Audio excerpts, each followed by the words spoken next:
ഇന്ന് രാവിലെ ഞങ്ങൾ പറഞ്ഞു വച്ച ചില കാര്യങ്ങളുണ്ടായിരുന്നു. ഈ കപ്പലിൽ കൂടെ അടുത്തുകൊണ്ടിരിക്കുമ്പോൾ, ചക്രവാളത്തിൽ നിന്നിങ്ങനെ വരുന്ന കാഴ്ച ആവേശത്തോടെ കണ്ടുകൊണ്ടിരിക്കുമ്പോൾ പേരുകൾ പറയാതെ സൂചിപ്പിച്ച ചില കാര്യങ്ങൾ ഇതാ നമ്മുടെ മുന്നിൽ ഒന്നൊന്നായി എണ്ണി പറയുകയാണ് നമ്മുടെ പാനലിസ്റ്റുകൾ. ശ്രീ ഏലിയാസ് ജോൺ, വളരെ ചുരുക്കി താങ്കളോട് അങ്ങനെ പറയേണ്ടി വരുന്നതിൽ ക്ഷമിക്കണം, കാര്യം സമയമില്ല, അതുകൊണ്ടാണ്. എങ്ങനെ ഈ ജനങ്ങളുടെ തെറ്റിദ്ധാരണ മാറ്റി? ഈ സതീഷ് ഗോപി സർ പറഞ്ഞ വളരെ പ്രസക്തമായൊരു കാര്യമുണ്ട്. 140 ദിവസം എന്തൊക്കെ പറഞ്ഞ് തെറ്റിദ്ധരിപ്പിച്ചിട്ടാണ് ഈ പദ്ധതി വൈകിപ്പിച്ചത്. ഇത് റദ്ദാക്കിക്കാൻ ഞങ്ങൾക്കറിയാം എന്ന് പറഞ്ഞതുകൊണ്ട്. സത്യം പറഞ്ഞാൽ ഇത് ഒരു മണിക്കൂർ ഇതിനെ തുരങ്കം വച്ച ജീവികളെക്കുറിച്ച്, ആ തുരങ്കങ്ങളെക്കുറിച്ച്, കടലിനും ആകാശത്തു കൂടെയും കരയിലൂടെയും കടലിനടിയിലെ തുരങ്കത്തിലൂടെയും വന്ന ക്ഷുദ്രജീവികളെക്കുറിച്ച് ചർച്ച ചെയ്യണം. പക്ഷേ അത് മറ്റൊരവസ്ഥയിലാവാം.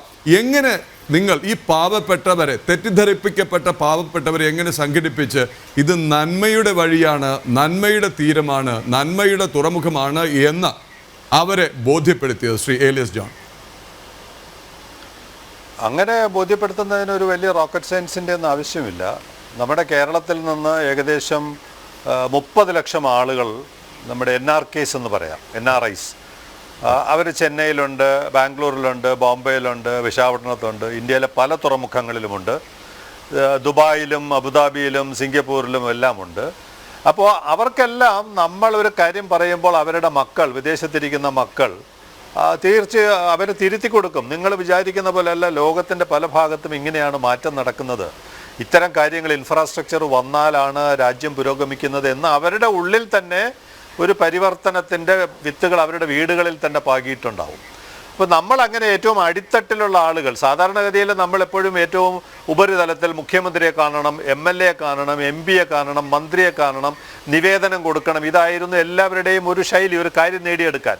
ഞങ്ങൾ വളരെ ക്ഷമയോടെ, ഞങ്ങളുടെ ഒരു സമീപനം എല്ലാ കാലത്തും ആമയും മുയലും എന്നുള്ള ഓട്ട മത്സരത്തിൽ ഞങ്ങൾ എപ്പോഴും ആമയുടെ പക്ഷത്തായിരുന്നു.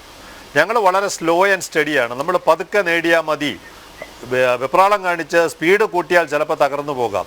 അതുകൊണ്ട് ഞങ്ങളെ ആട്ടിപ്പായിച്ച, ഞങ്ങളെ കുത്തിരി പിടിച്ച് അടിതന്ന അതേ സമൂഹത്തിൻ്റെ ഇടയിൽ വളരെ താഴെ തട്ടിൽ നിന്നുകൊണ്ട് മണൽപ്പുറത്തിരുന്ന് അവരോടൊപ്പം ഇരുന്ന് സംസാരിക്കുക, പെട്ടിക്കടകളിൽ പോയിരുന്ന് സംസാരിക്കുക, അങ്ങനെ ചെറിയ ചെറിയ കോർണർ മീറ്റിങ്ങുകൾ, വാഹനത്തിലൂടെ നഗരത്തിൽ മുഴുവൻ സഞ്ചരിക്കുക. ഏറ്റവും ശക്തമായ ഒരു വെപ്പണായിട്ട് ഞങ്ങൾക്ക് അന്നും എന്നും തോന്നുന്നത് ബിറ്റ് നോട്ടീസുകളാണ്. ഞങ്ങളിതിൻ്റെ വസ്തുതകൾ, എത്ര ആഴമാണ് ഇവിടെ ഉള്ളത്, നമ്മുടെ സതീഷ് ഗോപി സാറ് പറയുന്ന കണക്കുണ്ടല്ലോ, ലിറ്ററൽ ഡ്രിഫ്റ്റ് വ്യത്യാസമുണ്ടോ, അല്ലെങ്കിൽ വേലിയിറക്കം എന്താണ്, തുടങ്ങി ഒരു കമ്പാരിസൺ. ഇന്ത്യയിലെ എല്ലാ പോർട്ടുകൾ, ദുബായ്, സിംഗപ്പൂർ, മലേഷ്യ തുടങ്ങിയ എല്ലാ പോർട്ടുകളുടെയും താരതമ്യം, ഇതെല്ലാം വെച്ചുകൊണ്ട് ഞങ്ങൾ നിരന്തരം ബിറ്റ് നോട്ടീസുകൾ ഇറക്കി. അന്ന് പ്രദീപുള്ള മാധ്യമപ്രവർത്തനമില്ല, അന്ന് ഒരു പത്രവും ഒരു വാർത്ത പോലും കൊടുക്കില്ല. നമ്മുടെ കണ്ണിൽ നിന്നൊക്കെ പൊന്നീച്ച വന്നിട്ടുണ്ട്. ഈ മാധ്യമങ്ങളിൽ കയറി ഇറങ്ങി നടന്നിട്ട് ഒരു റിപ്പോർട്ട് പോലും കൊടുക്കാത്ത മാധ്യമങ്ങളാണ്. ആ സമയത്ത് ഞങ്ങളുടെ സ്വന്തം മാധ്യമമാണ് ഈ പറയുന്ന നോട്ടീസുകൾ കവലകൾ തോറും സെക്രട്ടേറിയറ്റിന് മുമ്പിൽ നിന്ന് ബസ്സിൽ കയറി നമ്മുടെ പ്രവർത്തകർ ഒരുപാട് പേർ ഒരു യജ്ഞം പോലെ നടത്തിയപ്പോൾ എന്ത് പറ്റി? അതൊരു വലിയ അക്കാഡമിക് പ്രോസസ്സായി. ആളുകൾക്കെല്ലാം, നമുക്കെല്ലാം കാര്യങ്ങൾ വായിച്ചാൽ മനസ്സിലാവുമല്ലോ. കൗണ്ടർ നറേറ്റീവ്സ് ഒന്നുമില്ല. ഈ പറയുന്നത് തെറ്റാണെന്ന് പറയുന്ന ഒരു നറേറ്റീവ് ഇവിടെ ഇല്ല. ഇപ്പം നമ്മൾ പറയുന്നത് ശരിയാണെന്ന് പതുക്കെ ഓരോ വീടുകളിലെ പുതിയ തലമുറയിൽ നിന്ന് പഴയ തലമുറയിലോട്ട് ട്രാൻസ്ഫർ ചെയ്യപ്പെടുകയും അത് സാധാരണ മത്സ്യത്തൊഴിലാളികളിലോട്ടും അത് ട്രാൻസ്ഫർ ചെയ്യപ്പെടുകയും ചെയ്തു. അങ്ങനെ ഒരു അക്കാഡമിക് പ്രോസസ്സ്, അതിന് ഇത്രയും വർഷമെടുത്തു, 30 വർഷമെടുത്തു. അങ്ങനെയുള്ള ഒരു താഴെത്തട്ടിലുള്ള പ്രവർത്തനമാണ് വാസ്തവത്തിൽ വേറെ ആർക്കും ഇന്നും ഈ കോട്ട പൊളിക്കാൻ പറ്റാതെ. പദ്ധതി വേണം, ചില വിട്ടുവീഴ്ചകൾ വേണം, ചില ആളുകൾക്ക് ചില ആനുകൂല്യങ്ങൾ കൊടുക്കണം, പുനരധിവാസ പ്രവർത്തനങ്ങൾ നടത്തണം, കുടിവെള്ളം വേണം, അതെല്ലാം ഉണ്ട്. അതെല്ലാം വേണമെന്ന് തന്നെയാണ് നമ്മളും പറയുന്നത്.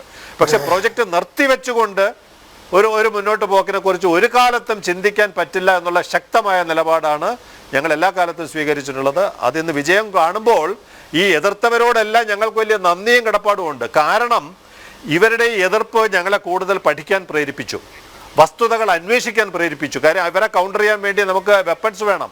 അങ്ങനെ ഞങ്ങൾ കൂടുതൽ പഠിക്കുകയും വസ്തുതകൾ നിരത്തുകയും ചെയ്യാൻ കഴിഞ്ഞത് ഈ എതിർപ്പുകൾ കാരണമാണ്. അതുകൊണ്ട് ഈ എതിർത്ത എല്ലാവരോടും ഞങ്ങൾക്ക് ഈ സമയത്ത് ഒരു വെറുപ്പുമില്ല, പകരം സ്നേഹം കൂടുതൽ മാത്രമേ ഉള്ളൂ.